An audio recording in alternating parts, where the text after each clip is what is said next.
families of Capitol Heights. It's me, Melvin Yates, your neighborhood real estate broker with EXIT Flagship Realty. Today, during this Capitol Heights real estate market memo, I'll be sharing with you the 5 things you need to know about the real estate market right here in Capitol Heights, Maryland 20743. Plus, I'll give you some national data that's helping drive our local market. You should note that my office has over 160 dynamic agents serving clients like you in DC, Maryland, and Virginia. And we would love to help you put a real estate game plan together. Now, over the last 12 months, the average sales price in all of Capitol Heights has increased by 5.4% to $300,372. And during the month of October, the average list price to sold price ratio was roughly 100.9%. This means that sellers actually received almost a whole percent above their asking price. But when we look at the third quarter for this year in Capitol Heights, sellers received closer to 1.7% above what they were asking. So this is a sign that things may be cooling off just a little bit. Now, the average days on market for a home sold in Capitol Heights during October was 23 days, which is slightly behind the county average of 18 days. Keep in mind that this is only for homes that ultimately sold. Now, during the month of October, we had 82 new homes come to market. That means that 82 home sellers listed their home for sale, but we still had only less than 6 weeks of inventory in Capitol Heights, which means that we can't keep up with the demand. So sellers, this is a great time to consider taking advantage. Now, as far as home sellers who accepted an offer in the month of October, otherwise known as pending, there were 68 homes that went pending. That represents 83% of the 82 homes that were even listed for sale that month, which further demonstrates my point about the demand in Capitol Heights being higher than normal. For my buyers out there, as you can see from the numbers, there are still homes for sale. 100% of the homes will never sell, so there's still plenty of opportunity for you. Now, there were 38 homes that sold in the month of October in all of Capitol Heights. That's up 22.5% over last month, but up 25.5% over last year this time. Now, the year-to-date sold homes in Capitol Heights, January through October of this year, are 504 homes. This is a 5.4% decrease over the year-to-date for the same period last year. More homes are selling, but it's still not enough to keep up with the buyers who want to buy in Capitol Heights. Now, before I jump into the national data, which will show you exactly how our local neighborhood is being affected, feel free to schedule a confidential strategy session with me or my team using the link. Text, call, or email me. Now on to the national data. As we're seeing all this increase in sales and appreciation, let's take a quick peek at the 2022 housing projection from a national level. And it all really starts with a conversation on mortgage rates. So let's dive right in and look at this quote from Doug Duncan at Fannie Mae. It says, right now, we are forecast mortgage rates to average 3.3% in 2022, which though slightly higher than 2020 and 2021, by historical standards remains extremely low and supportive of mortgage demand and affordability. So what does all that even mean? Well, just like most of the other experts are projecting, we're seeing a projection of increased mortgage rates. We're seeing that even over the past few weeks, as mortgage rates have on average ticked up above 3%. So as mortgage rates rise, it will cost more to purchase a home, and that's directly tied to home affordability. Mortgage rates, prices, and wages are the 3 levers for affordability. So if the mortgage rates are projected to rise, it will cost more. But what I love about this quote is the piece about the historical standards. If mortgage rates are ticking up a little bit, though it will cost more, they are still projected to remain historically low, and that supports affordability. So that's not only good news for sellers, it's great news for buyers.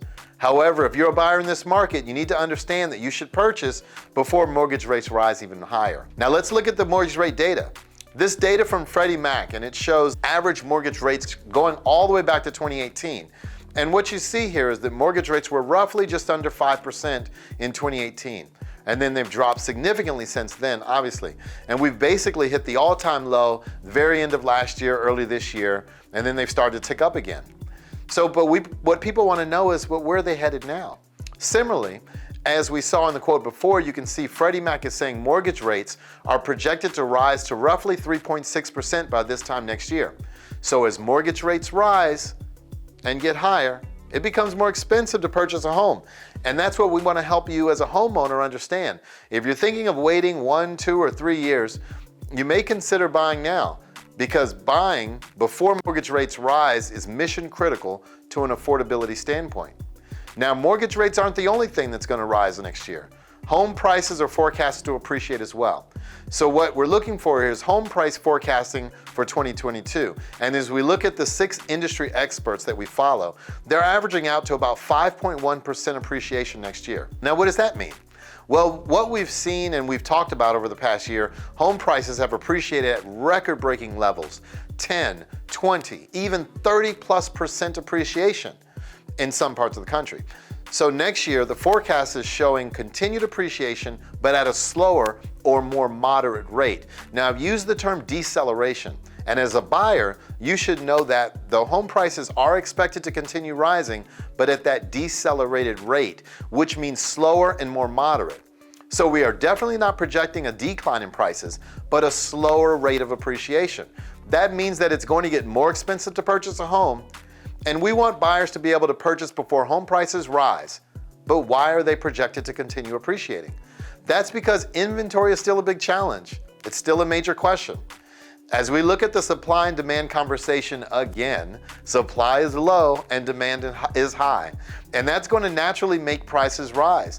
And this inventory situation won't be solved overnight.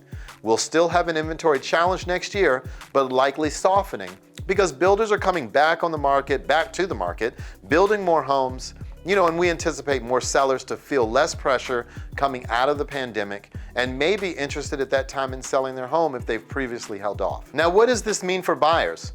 Of course, buy before prices and mortgage rates rise to maintain that affordability. What does it mean for sellers? We've talked about record-breaking equity over the past year, and equity will continue rising as home prices rise. So what we want to make sure that homeowners know is that if you're thinking about making that move 2 or 3 years down the road, maybe even sometime next year, doing it before prices rise will help you leverage that equity, make that move up or downsize while you still can lock in that low rate and take advantage of the home price appreciation. I think as we go into next year with prices rising, interest rates rising, it's going to cost more. We need to start talking about the non-financial benefits of homeownership. I want to talk about that for just a couple of minutes and give you the latest information on what's happening in that area. Don Layton from Harvard University says, homeownership is regarded as causing an improvement in the quality of life of a typical family. It is the most common method for such a family to build wealth that can be used for retirement, other needs, including helping the next generation. It goes on to say such wealth creation therefore provides a major social as well as economic benefit. We've been talking a lot over the last year about the economic benefits with rising prices, equity rising across the country, but let's start to talk about the non-financial benefits and what that's looked like coming, over the last year and a half across the country. Unison just did a report on the state of the American homeowner. The 2021 State of the American Homeowner said this: 64% of American homeowners say living through a pandemic has made their home more important than ever to them. 83% of homeowners say their home has kept them safe during the pandemic. No doubt, home has taken on a new meaning for folks. Now, 91% of homeowners say they feel secure or stable or successful owning a home. So home sellers, you have an incredible market with prices that have never been higher and motivated, serious buyers out there. However, there's one thing to consider. People are starting to realize that they can choose from more options now than ever before, and that's just a normalizing of the market, which sounds good to me. And if you're a home seller, you may be thinking it's time to be a buyer yourself and take advantage of the opportunity to move up, move down, or maybe move away. Home buyers will continue to see more appreciation, and with more options come more opportunity. Interest rates are at historically low levels, and history would tell us that this time next year, real estate will not only be more expensive, but so will mortgage rates. So if you've been thinking about buying or selling real estate, we would love to sit down with you, create a real estate game plan to navigate the challenges and opportunities that we're finding in today's real estate climate. You can schedule a confidential meeting with my team or myself using the link. You can also text, call, or email me directly. I'll see you again soon.